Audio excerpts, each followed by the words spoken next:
మేమైతే బాగున్నామండి. ఇలా మనం వంకాయ కుర్మా ఎలా చేసుకోవాలో చూడండి. నేనైతే ఒక స్పూను పల్లీలు వేసుకున్నాను, ఒక అర స్పూను ధనియాలు వేసుకున్నాను, జీడిపప్పు 3, కొంచెం కొబ్బరి, 3 యాలక్కాయలు, 2 దాచిన చెక్క ముక్క, ఒక 2 లవంగా మొగ్గ, కొంచెం జీలకర్ర, కొన్ని గసగసాలు, మెంతులు వేసుకున్నాను. ఇలా వేసుకొని కారం వేసుకోవాలి. గ్యాస్ బంద్ చేసినాను. ఆ వేడికి కారము, సాల్ట్, కొంచెం అల్లం ముక్క, 3 ఎల్లిపాయలు వేసుకొని అవన్నీ మిక్సీ పట్టుకోవాలి. కొంచెం వేయించుకొని పల్లీలు అవన్నీ కొన్ని దూరగా వేయించుకొని అవి మిక్సీ పెట్టుకుంటే గ్రేవీ మంచిగా ఉంటుంది. ఆయిల్ వేసుకొని వంకాయలు ముందుగానే కట్ చేసుకున్నాను. కట్ చేసుకున్న వంకాయలను ఆయిల్ వేసుకొని వేయించుకోవాలి. ఆయిల్లో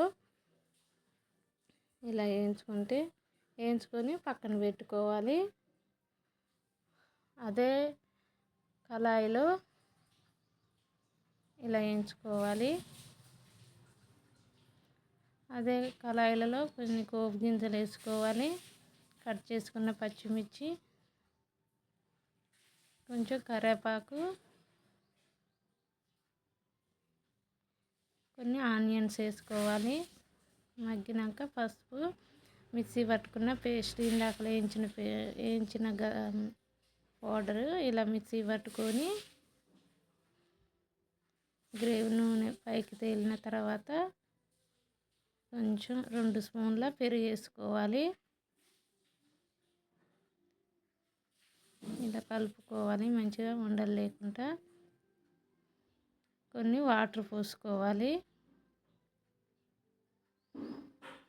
వాటర్ బాగా మసిలినాక మనం వేయించుకొని పెట్టుకున్న వంకాయ ముక్కలు వేసుకోవాలి.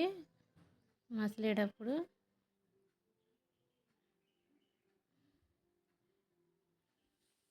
తగినంత కారం, ఉప్పు మనం వేయించేటప్పుడే వేసుకున్నాం కదా, కొద్దిగా సాల్ట్ తక్కువ ఉంటే వేసుకోండి.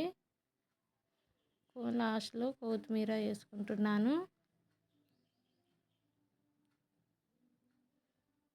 ఇలా చేసుకుంటే బాగుంటుందండి. ఒకసారి మీరు కూడా చేసుకోండి.